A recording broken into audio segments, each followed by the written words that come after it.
डोली चढ़ी गौरा हो जाली नई हरवा, शिवजी रहेले बौराय, भोले जी रहेले बौराय।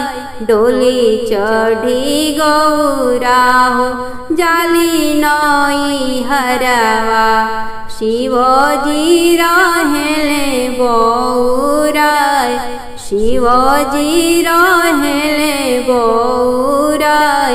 बेलावा की पात शिवजी लिखेले चिठिया, गौरा जी के दिहले पेठाय, गौरा जी के दिहले पेठाय।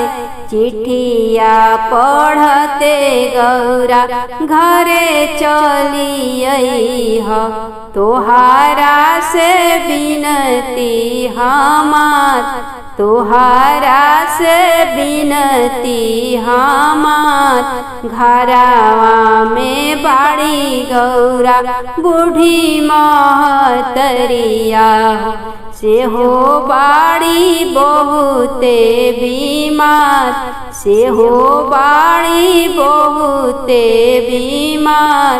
घरवा में बाड़ी गौरा तोहरी ननदिया, के रे रखी है ख्याल, के रे रखी है ख्याल। घरवा में बाड़ी गौरा हमारी बहिनिया, के रे रखी है ख्याल, के रे रखी है ख्याल। धतूरा की पात गौरा लिखेली चिठिया, भोले जी के दिहली पेठाय, भोले जी के दिहली पेठाय। बूढ़िया माई के महादेव गंगा बहवाई दे, बहिनी के देवी गवनाई। तब ही लांघबी चौखट हम तोहार, तब ही लांघब तोहर दुआर। बूढ़ी सासु के महादेव गंगा बहवाई दे, ननदी के देई बिरौरा गवनाई। तब ही लांघबी चौखट हम तोहार।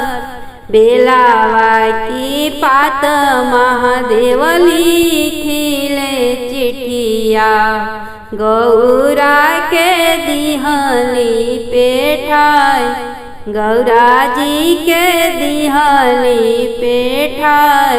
बूढ़ी महतारी गौरा गंगा नहवाई, बहिना के देबो गवनाई, बहिना के देबो गवनाई। तोहारा के गौरा हो छोड़बी नई हरवा, करबो में दूसर बिया, करबो में दूसर बिया।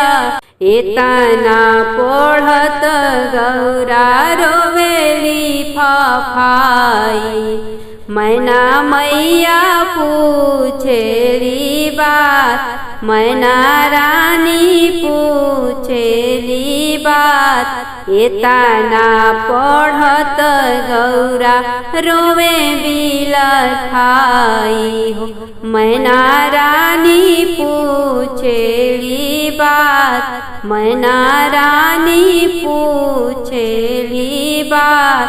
कौन संकट तोहरा पड़ले गौरा बेटी, काहे बहे नैना से लोर, काहे बहे नैना से लोर।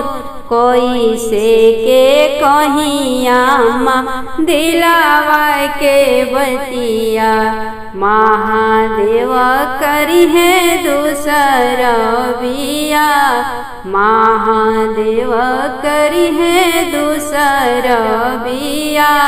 छोड़ी देहु गौरा बेटी जोगिया के सथवा, बिलस नहीं हरवा के रात, बिलस नहीं हरवा के रात। अगिया लगैबो आमा नैहर के रजवा, जोगिया में बसल मोर परान, जोगिया में बसल मोर परान।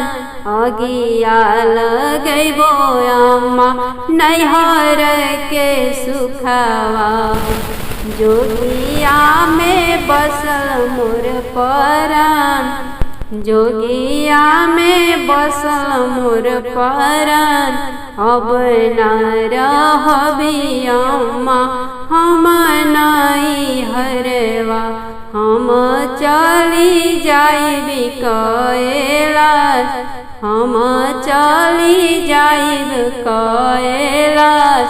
घरवा में बाड़ी हमरी सासु ननदिया, के करी है देख भाल, के करी है देख भाल। नैहर छोड़ी गौरा हो चलली ससुरवा, अपने भोले जी के पास, अपने सजन जी के पास, अपने शिव भोले जी के पास। डोली चढ़ी गौरा हो जाली नाई हरवा, शिव जी रहें बौराय, शिव जी रहें बौराय।